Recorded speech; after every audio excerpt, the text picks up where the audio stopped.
तो हम लोग आज की क्लास स्टार्ट करते हैं और आज की क्लास में हम लोगों को पढ़ना है गुरुत्वीय स्थितिज ऊर्जा। ठीक, तो ये क्लास आज आपके लिए इस चैप्टर से रिलेटेड लास्ट क्लास होने वाली है।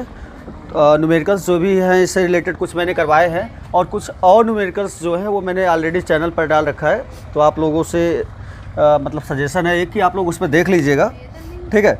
और जिन लोगों को डेटा पैक से रिलेटेड प्रॉब्लम्स आ रही हैं वो पड़ोसी से डेटा लेकर मैनेज कर लीजिए, ठीक है। तो नेक्स्ट हेडिंग कर लीजिएगा, क्या गुरुत्वीय स्थितिज ऊर्जा, ठीक है। हेडिंग करिए आप लोग, गुरुत्वीय स्थितिज, बात मत करिए, स्थितिज ऊर्जा। बताइए आप लोग को इतनी अच्छी गवर्नमेंट बनानी चाहिए जो कम से कम स्टूडेंट्स के पढ़ने के लिए तो डेटा फ्री रखे फालतू में। हाँ, अच्छा सरकार जानती है, चलो कोई बात नहीं, ठीक है। तो गुरुत्वीय स्थितिज ऊर्जा, चलिए ध्यान दीजिए आप लोग, टॉपिक पे डिस्कस करते हैं हम लोग। तो ग्रेविटेशनल पोटेंशियल एनर्जी, ग्रेविटेशनल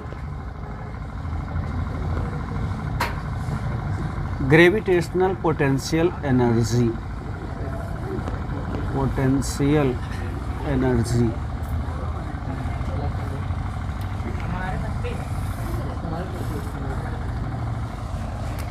ध्यान दीजिएगा। तो ग्रेविटेशनल पोटेंशियल एनर्जी क्या होता है ना,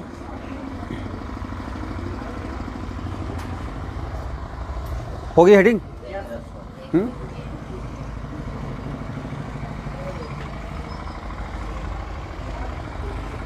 हेडिंग करने में आप लोग बहुत ज़्यादा टाइम ले लेते हो। ग्रेविटेशनल पोटेंशियल एनर्जी, गुरुत्वीय स्थितिज ऊर्जा, ठीक, ध्यान दीजिए। तो क्या होता है जब हम लोग किसी ऑब्जेक्ट को, ये हो गया आपके पास सपोज़ कीजिए कि अर्थ ना, इसका सेंटर। तो जब किसी ऑब्जेक्ट को, यहाँ पे कोई ऑब्जेक्ट है, कहाँ पे है ये, इनफाइनाइट पे, अनंत पे। तो जब किसी ऑब्जेक्ट को इनफाइनाइट से ना किसी दूसरे बॉडी के गुरुत्वीय क्षेत्र में ले आते हैं, जैसे सपोज़ कीजिए कि यहाँ पे हम लोग क्या करते हैं कि एक कोई बॉडी रखते हैं, अभी इसको अर्थ नहीं कंसिडर करें कुछ समय के लिए, सपोज़ करते हैं कि m द्रव्यमान की, m मास की ये बॉडी है और इस बॉडी के सराउंड में जो भी कुछ दिख रहा है आपको, ठीक है, ये क्या है, इस बॉडी के द्वारा क्रिएट किया गया गुरुत्वीय क्षेत्र। क्योंकि हर एक ऑब्जेक्ट का अपना एक क्षेत्र होता है ना, कई बार मैंने इस चीज़ को डिस्कस किया है कि कुत्तों का भी अपना एरिया होता है, अपना क्षेत्र होता है, ठीक है। उसी तरीके से इस ऑब्जेक्ट का जो द्रव्यात्मक ऑब्जेक्ट है, चूँकि इसके पास मास है तो इस मास के पास कारण इसके पास एक ग्रेविटेशनल फील्ड होगा। तो जब हम इस दूसरे ऑब्जेक्ट को जो कि स्मॉल m द्रव्यमान का है, इनफाइनाइट से ले आ रहे हैं और कहाँ तक ले आ रहे हैं, इस ऑब्जेक्ट के गुरुत्वीय क्षेत्र तक ले आ रहे हैं। हम लोग कंसिडर कर लेते हैं कि यहाँ पे कोई पॉइंट है, पॉइंट A, और इस ऑब्जेक्ट को इस पॉइंट A पर हम लोग ले आना चाह रहे हैं। उस केस में अगर इस पॉइंट A की ऑब्जेक्ट M से जो डिस्टेंस हो वो R हो, ठीक है, तो क्या होगा, तो अब देखिएगा चूँकि हम लोग उसको इनफाइनाइट से ले आ रहे हैं, इनफाइनाइट से ले आ रहे हैं, कहाँ ले आ रहे हैं, इस ऑब्जेक्ट के द्वारा क्रिएट किए गुरुत्वीय क्षेत्र में। तो जब इनफाइनाइट से किसी ऑब्जेक्ट को ले आया जाता है तो कार्य हमें प्राप्त होता है, ना कि हमें करना पड़ता है, ठीक है। और जब कार्य प्राप्त होता है तो क्या हो जाएगा, निगेटिव, ठीक है। तो किसी पृथ्वी तल पर या तो फिर गुरुत्वीय क्षेत्र में किसी पिंड की जो गुरुत्वीय स्थितिज ऊर्जा है, ठीक है, वो क्या होती है, उस ऑब्जेक्ट को इनफाइनाइट से उस गुरुत्वीय क्षेत्र के भीतर ले आने में प्राप्त कार्य को ही हम लोग क्या कहते हैं, गुरुत्वीय स्थितिज ऊर्जा, ठीक है। तो अब क्या हो जाएगा, तो क्या है, ध्यान से देखिएगा, हम लोगों ने क्या किया कि एक वर्क डन ही है, गुरुत्वीय स्थितिज ऊर्जा एक वर्क डन ही है जो तब प्राप्त हो रहा है जब इस ऑब्जेक्ट को हम लोग क्या करें, इनफाइनाइट से गुरुत्वीय क्षेत्र के भीतर किसी बिंदु तक ले आ रहे हैं तब। तो electric potential energy, gravitational potential energy, U is defined as U is equal to, क्या हो जाएगा, वर्क डन ही हो जाएगा। कहाँ से कहाँ तक, तो वर्क डन इनफाइनाइट से R तक ना, इनफाइनाइट से जब किसी ऑब्जेक्ट को हम लोग कहाँ ले रहे हैं, इनफाइनाइट से लेकर आ रहे हैं, कहाँ तक ले आ रहे हैं, R डिस्टेंस तक इस ऑब्जेक्ट के गुरुत्वीय क्षेत्र में। तो जो पोटेंशियल एनर्जी है क्या, वो कुछ नहीं है बल्कि वर्क डन ही है, ठीक है। तो अब हम लोग कंसिडर कर लेते हैं कि यदि, ठीक है, द्रव्यात्मक वस्तु का द्रव्यमान, द्रव्यात्मक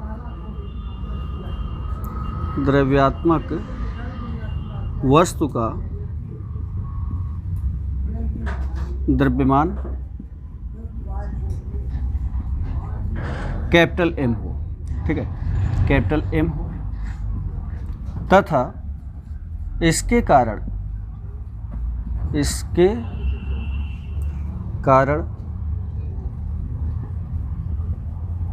ना स्मॉल एम द्रव्यमान के पिंड पर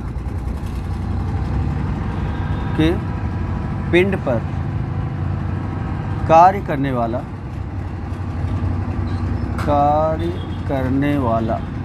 क्या हो, बल F हो, तो गुरुत्वीय स्थितिज ऊर्जा उस केस में क्या हो जाएगी, गुरुत्वीय स्थितिज ऊर्जा, ध्यान दीजिएगा आप लोग, स्थितिज ऊर्जा क्या हो जाएगी, तो U इज इक्वल टू क्या हो जाएगा, इंटीग्रेशन कहाँ से, इनफाइनाइट से R, कितना W का, और W इज इक्वल टू हमारे पास क्या होता है, F इंटू डी आर, तो U is equal to integration infinite से R, ठीक है, W is equal to what, F into D R, ये होता है ना। सोर्स में रेजिस्टेंस के लिए जब हम लोग बात करते हैं और इनफाइनाइट से R तक कर दिए तो टोटल कंप्लीट मिल गया, तो कितना हमारे पास आ जाएगा, तो अब सिंस F बराबर हमारे पास क्या होता है, F is equal to capital G capital M small m divided by R का स्क्वायर, ठीक है, तो R का स्क्वायर, देयरफॉर F की वैल्यू पुट कीजिए यहाँ पे, जब F की वैल्यू पुट करेंगे therefore U is equal to integration कहाँ से कहाँ तक, इनफाइनाइट से R, ठीक है, और capital G capital M small m अपान R square into D R, तो हम लोग क्या करेंगे, इसका इंटीग्रेशन करेंगे कहाँ से कहाँ तक, इनफाइनाइट से R तक। अब जब हम लोग इंटीग्रेशन करते हैं तो यहाँ पर जो इंटीग्रेशन इंटीग्रेटिंग टर्म है ना, ये क्या है, इंटीग्रेटिंग टर्म यानी कि समाकलन वाला पद, तो समाकलन वाले पद से यानी इसमें डी आर है, तो यहाँ पर जितने टर्म्स हैं तो आर वाले टर्म जितने होंगे उनको हम लोग रखेंगे, बाकी सबको कांस्टेंट कंसिडर करके बाहर कर लेंगे। तो जब इसमें बाकी सब बाहर हो जाएंगे तो बचेगा क्या हमारे पास, तो बचेगा U इज इक्वल टू क्या जाएगा, capital G M small m, यहाँ पे स्मॉल m सफिक्स में नहीं है, अलग है, ध्यान दीजिएगा, और क्या बचा हमारे पास इंटीग्रेशन इनफाइनाइट से R इंटू डी, क्या बचा 1 upon R square into D are. अब 1 अपान R स्क्वायर का इंटीग्रेशन यानी समाकलन कितना होता है, माइनस ऑफ 1 बाई R, ठीक है, भूल गए आप लोग, चलिए फिर से इसको बता देते हैं। तो हम लोग को क्या करना है, समाकलन करना है, किसका समाकलन करना है, 1 अपान R स्क्वायर का।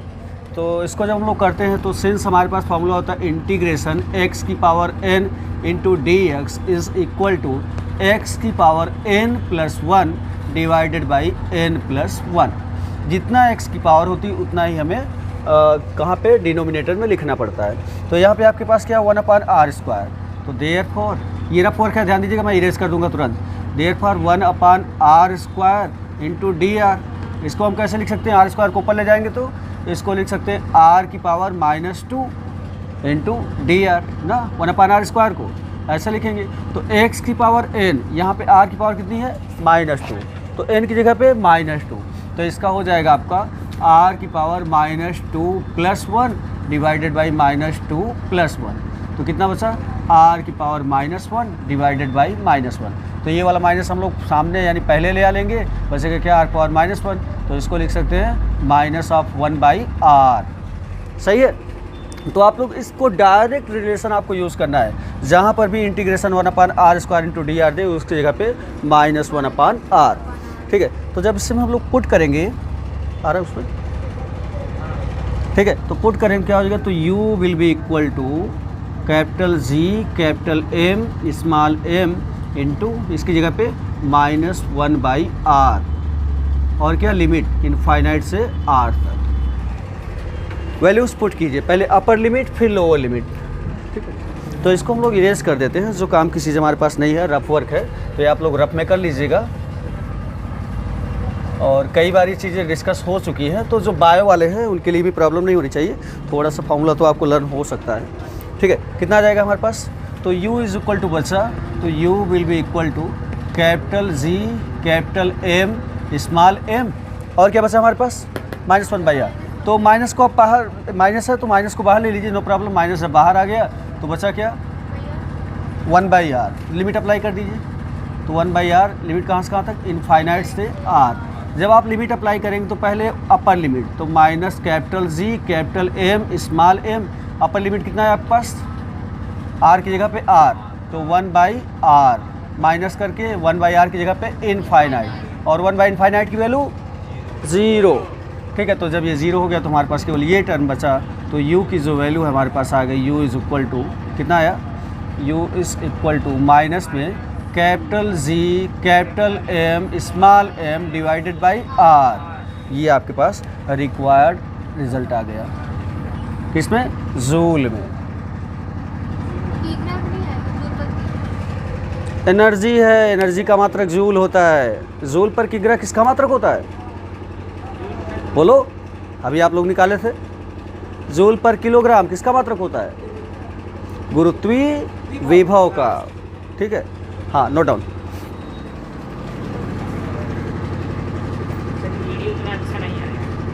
क्यों, हाँ, नेक्स्ट हेडिंग आप लोग कर लीजिएगा। लास्ट टॉपिक है ये, पृथ्वी तल पर किसी पिंड की गुरुत्वीय स्थितिज ऊर्जा।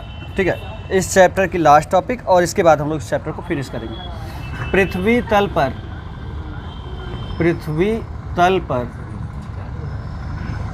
किसी पिंड की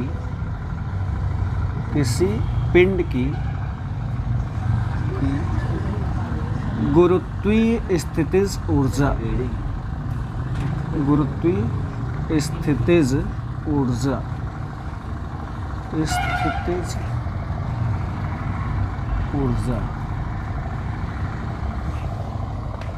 पृथ्वी तल पर किसी वस्तु पिंड की गुरुत्वीय स्थितिज ऊर्जा, तो potential energy of a body, potential energy of a body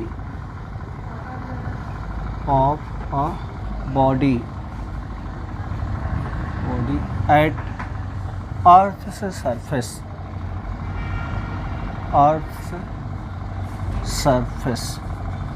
ठीक है, तो इससे पहले हम लोगों ने जब गुरुत्वीय स्थिति ऊर्जा पढ़ा तो उसमें स्मॉल m द्रव्यमान के किसी पिंड की गुरुत्वीय स्थिति ऊर्जा हम लोगों ने कहाँ पे पढ़ा था, कैपिटल M द्रव्यमान के किसी पिंड के कारण क्रिएट हुई गुरुत्वीय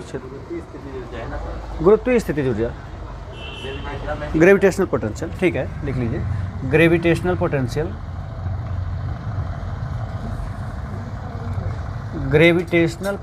of a body, gravitational potential energy of a body at earth surface. ठीक, तो हम लोगों ने क्या डिस्कस किया कि जब इससे पहले हम लोगों ने केवल गुरुत्वीय स्थितिज ऊर्जा पढ़ा तो उसमें स्मॉल m द्रव्यमान की किसी पिंड की गुरुत्वीय स्थितिज ऊर्जा पढ़ी हम लोग कहाँ पे, कैपिटल M द्रव्यमान के पिंड के कारण क्रिएट गुरुत्वीय क्षेत्र में। यहाँ पे हमें कहाँ पढ़ना है कि अर्थ के कारण जो गुरुत्वीय क्षेत्र है, तो उसमें कोई ऑब्जेक्ट आता है या किसी ऑब्जेक्ट को इनफाइनाइट से ले आते हैं, तो उस केस में हमें जो ऑब्जेक्ट की गुरुत्वीय स्थितिज ऊर्जा होगी वो कितनी होगी। ठीक है, तो कंसिडर कीजिए कि ये अर्थ है ना, अर्थ का स्फेरिकल शेप हम लोग ले रहे हैं, कंसिडर करते हैं इतना। ठीक है, तो और ये इस अर्थ की रेडियस कितनी है, RE, radius of earth RE है, और इसका मास हम लोग कंसिडर कर लेते हैं ME है। ठीक, तो हम लोग कंसिडर करते हैं कि ये कोई पॉइंट हमारे पास है, पॉइंट A, और किसी ऑब्जेक्ट को इनफाइनाइट से इस पॉइंट A तक ले आना है। ठीक है, ध्यान दीजिएगा, है ना। तो जब ऑब्जेक्ट को हम लोग क्या करेंगे, इनफाइनाइट से पॉइंट A तक ले आएंगे, तो उस केस में कितना वर्क डन होगा या प्राप्त होगा हमें, वो हमें देखना है। ठीक है, तो ये चीज़ें आप लिख लीजिए। यहाँ पर क्या लिखेंगे, माना लिखते जाइए आप लोग, माना पृथ्वी का द्रव्यमान ME, द्रव्यमान कैपिटल ME व त्रिज्या RE है, त्रिज्या क्या है, कैपिटल RE है। ठीक है, उसके बाद माना पृथ्वी का केंद्र कंसिडर कर लीजिए, माना पृथ्वी के केंद्र ओ से, ठीक है, नहीं आंसर तो लाना है। मानना कि पृथ्वी का केंद्र ओ है, ठीक है, ओ है। उसके बाद, ठीक है, हाँ सो दिन एक बार माती कहाँ है। माना पृथ्वी का केंद्र, पृथ्वी, हाँ क्या सही, माना पृथ्वी का केंद्र वो है, ठीक है। अब क्या करते हैं हम लोग, तो माना पृथ्वी तल से या पृथ्वी के केंद्र से कंसिडर कीजिए, पृथ्वी के केंद्र से स्मॉल एक्स दूरी पर ठीक कोई बिंदु बी है, कोई बिंदु क्या है, स्मॉल बी है,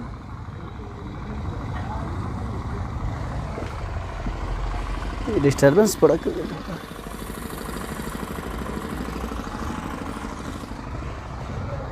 कोई बिंदु बी है जिस पर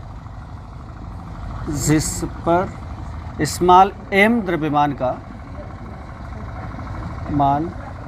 का एक पिंड रखा है, एक पिंड स्थित है, ठीक है। अतः क्या हो जाएगा, अतः इस पिंड पर कार्य करने वाला गुरुत्वाकर्षण बल हम लोग निकालेंगे, गुरुत्वाकर्षण बल, ठीक है। गुरुत्व होता है गुरुत्वाकर्षण बल, तो बल हम लोग देखेंगे कितना आएगा, तो कितना हो जाएगा, F इज इक्वल टू क्या होता है, कैपिटल G M E यानी capital M E mass of earth M E, और ऑब्जेक्ट का मास कितना, small m divided by r square होता है। लेकिन हम लोगों ने क्या किया कि ये पृथ्वी का सेंटर O है, और पृथ्वी का जितना भी द्रव्यमान होता है वो उसके केंद्र सेंटर पे हम लोग कंसंट्रेटेड यानी कि केंद्रित मानते हैं, ठीक है। तो सेंटर से हम लोगों ने स्मॉल x दूरी पर, यानी कि यहाँ से सेंटर से जो पूरी डिस्टेंस है, यहाँ से ये पूरी डिस्टेंस कितनी है, स्मॉल x दूरी पर किसी पॉइंट B को हम लोगों ने कंसिडर किया है, और हम लोग मानते हैं कि जो ऑब्जेक्ट है आपका वो कहाँ पे है, स्मॉल एम द्रव्यमान का यहाँ पे B पे है किसी समय, ठीक है। तो O से x दूरी पर जब ऑब्जेक्ट है तो उस पर ऑब्जेक्ट पर पृथ्वी के कारण कार्य करने वाला गुरुत्वाकर्षण बल कितना होगा, F equal to capital G M E M divided by कम इन डिवाइडेड बाई x का स्क्वायर, सही है ना, x स्क्वायर, ठीक है। तो अब हम लोग क्या करते हैं, तो इस ऑब्जेक्ट को हम लोग देखते हैं कि अगर B से C तक ना, यहाँ पे एक दूसरा पॉइंट हम लोग कंसिडर करते हैं, तीसरा पॉइंट C, ये हो गया आपका पॉइंट C, ये क्या हो गया पॉइंट C। ध्यान दीजिएगा कर क्या रहे हैं हम लोग, लेट क्यों आ गए इतना ज़्यादा, अच्छा ठीक है बैठ जाओ, ठीक। तो क्या कर रहे हैं हम लोग, ऑब्जेक्ट को B से C पर ले जा रहे हैं, कितनी डिस्टेंस, स्मॉल डिस्टेंस dx, ध्यान दीजिएगा ना।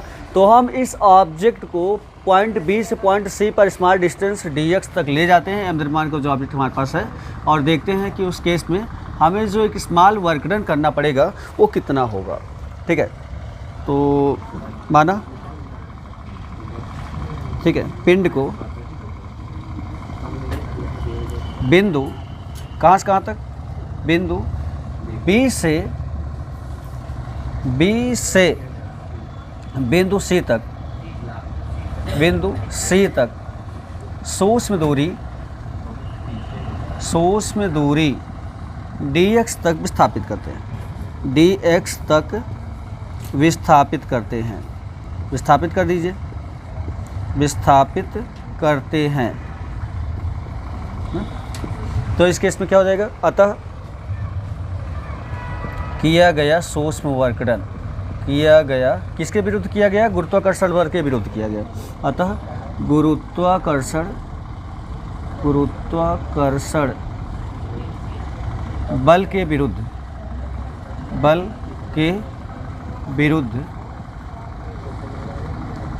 किया गया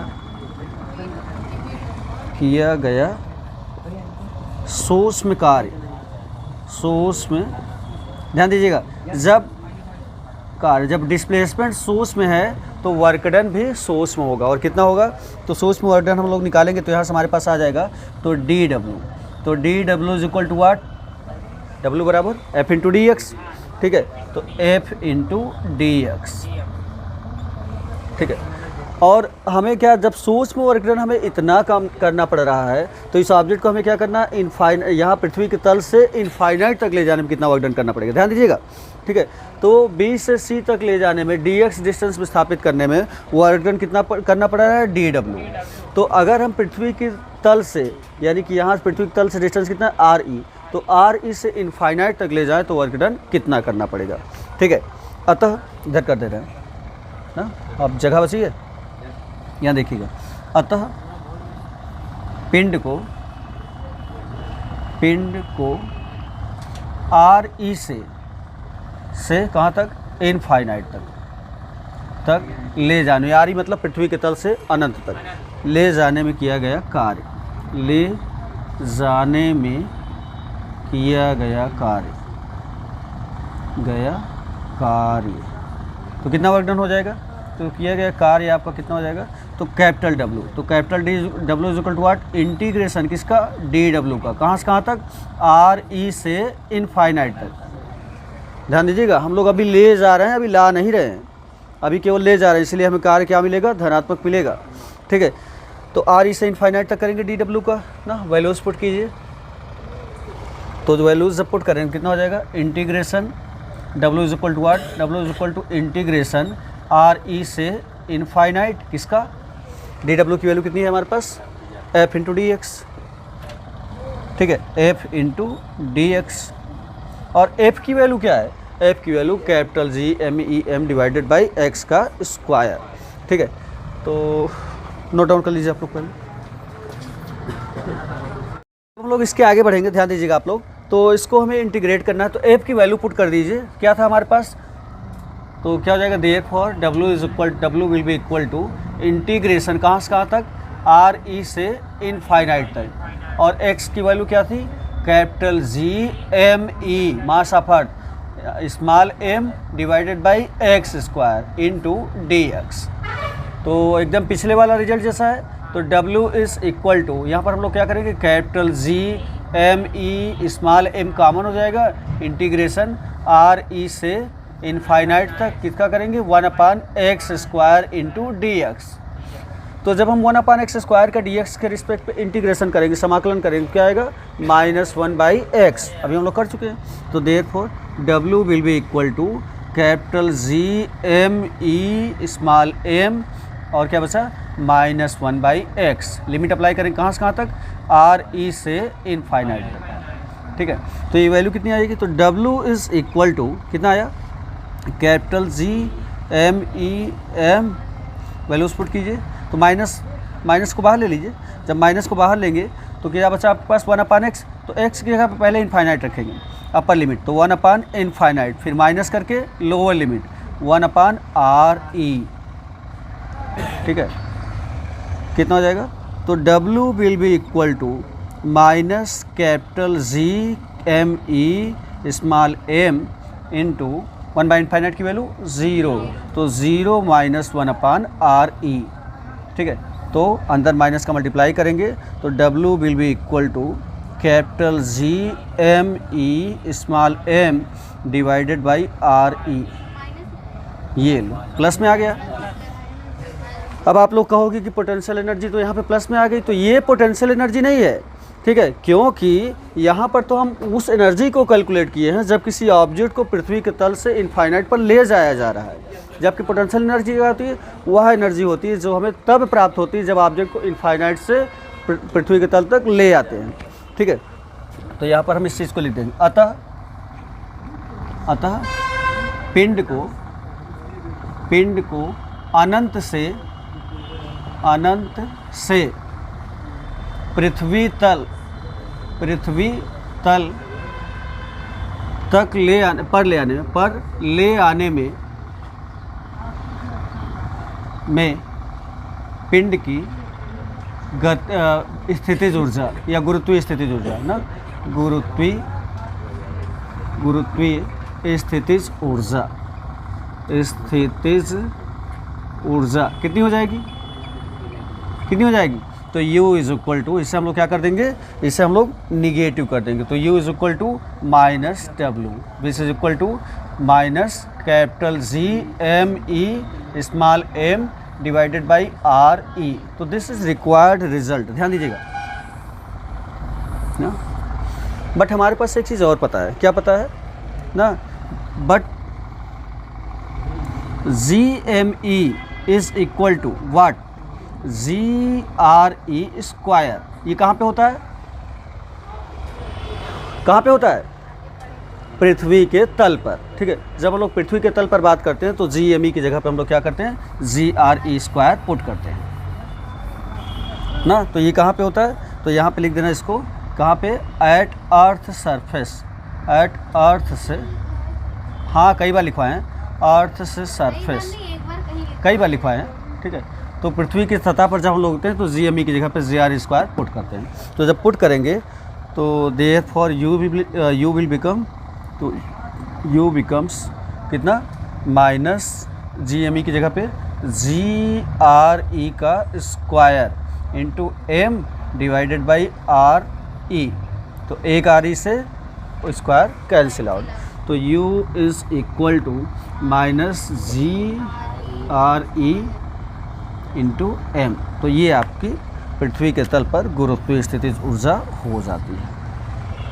अगर ऑब्जेक्ट पृथ्वी के तल पर ना स्थित होकर पृथ्वी के तल से h ऊंचाई तक ले आया जाए ना, तो उस केस में क्या होगी, तो यदि वस्तु को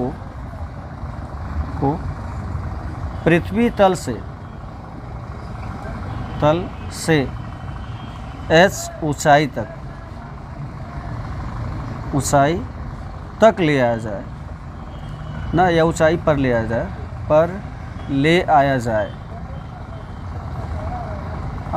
जाए, ठीक है। तो ऊर्जा क्या हो जाएगी उस केस में, तो U बराबर, ध्यान दीजिएगा, तो यहाँ पे minus G M E M है और आर ई है, पहले आर ई पृथ्वी के तल था और पृथ्वी के तल से एस ऊंचाई पे यानी आर ई प्लस एस, ठीक है। तो U will be equal to minus G M E small m divided by R E plus H. ये फॉर्मूला बन गया। या आप दूसरा फॉर्मूला बनाना चाहोगे तो इसमें क्या हो जाएगा, आर ई स्क्वायर था ना, आर ई प्लस एच, इस वाले को बना दीजिए, इस वाले को, इसी फॉर्मूले से हम लोग आगे सॉल्व कर लेंगे जब ज़रूरत पड़ेगी, ठीक है। नोट कर लीजिए।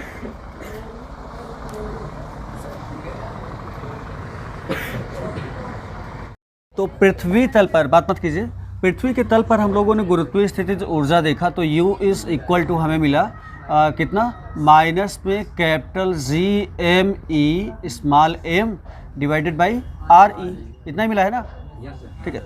तो चलिए, तो यहाँ पर हम लोग थोड़ा सा समझने की कोशिश करते हैं कि अगर आपसे यहाँ पर कोई पूछता है कि गुरुत्वीय स्थितिज ऊर्जा ऋणात्मक है तो इसका क्या मतलब है, तो आप तुरंत बताओगे, चूँकि जब हम किसी ऑब्जेक्ट को इनफाइनाइट से पृथ्वी के तल तक ले आ रहे थे पृथ्वी के तल पर, तो उस केस में वर्क डन हमें प्राप्त हो रहा था और इसीलिए गुरुत्वीय स्थितिज ऊर्जा ऋणात्मक है। तो एकदम सही बात है, नो प्रॉब्लम, इसमें कोई डाउट नहीं है, ठीक है। तो इसका कुछ और भी रीज़न हो सकता है, कुछ और इसके पीछे लॉजिक है। तो अगर इसका मतलब क्या होता है तो उसको समझने की कोशिश करो। अगर किसी ऑब्जेक्ट को इतनी ही ऊर्जा प्लस में दी जाए, ठीक है, कैसे, तो U इज इक्वल टू हमारे पास है कितना, माइनस में capital G M E small m divided by R E. अगर इतनी ही ऊर्जा प्लस में दी जाए तो plus capital G M E small m divided by R E. तो टोटल एनर्जी कितनी हो जाएगी, U will be equal to what, plus ही माइनस कैंसिल आउट, तो ज़ीरो। इसका क्या मतलब, U is equal to zero का क्या मतलब, जल्दी बताओ, U is equal to zero का क्या मतलब, U is equal to zero का मतलब, या U is equal to zero कहाँ होता है, किसी भी वस्तु की गुरुत्वीय स्थितिज ऊर्जा ज़ीरो कहाँ पे होती है, कहाँ पे होती है, जब वस्तु अनंत पर होती है, ठीक है। तो ध्यान दीजिएगा, तो U is equal to zero का मतलब क्या है, वस्तु कहाँ पे पहुँच गई, वस्तु अनंत पे पहुँच गई, ठीक है, वस्तु अनंत पर स्थित हो, अनंत पर स्थित हो। ठीक है, स्थित हो मतलब क्या समझ में आया?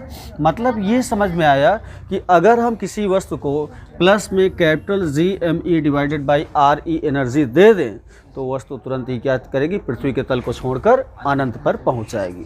ठीक है, दूसरे प्लेनेट पे नहीं, इनफाइनाइट पे, पृथ्वी के तल को छोड़कर काफ़ी डिस्टेंस आगे निकल जाएगी और उस केस में अनंत पर गुरुत्व स्थिति ऊर्जा क्या हो जाती है, शून्य हो जाती है। तो निगेटिव होने का क्या मतलब? निगेटिव होने का मतलब कि अगर किसी ऑब्जेक्ट को इतनी ही पॉजिटिव एनर्जी दी जाए, ठीक है, जितना निगेटिव प्राप्त हो रहा है उतनी ही पॉजिटिव एनर्जी दी जाए तो वो वस्तु क्या करेगी, पृथ्वी के तल को छोड़कर अनंत पर पहुंच जाएगी। ठीक है, बस यही डिस्कस करना था। हाँ, आज चैप्टर क्लोज।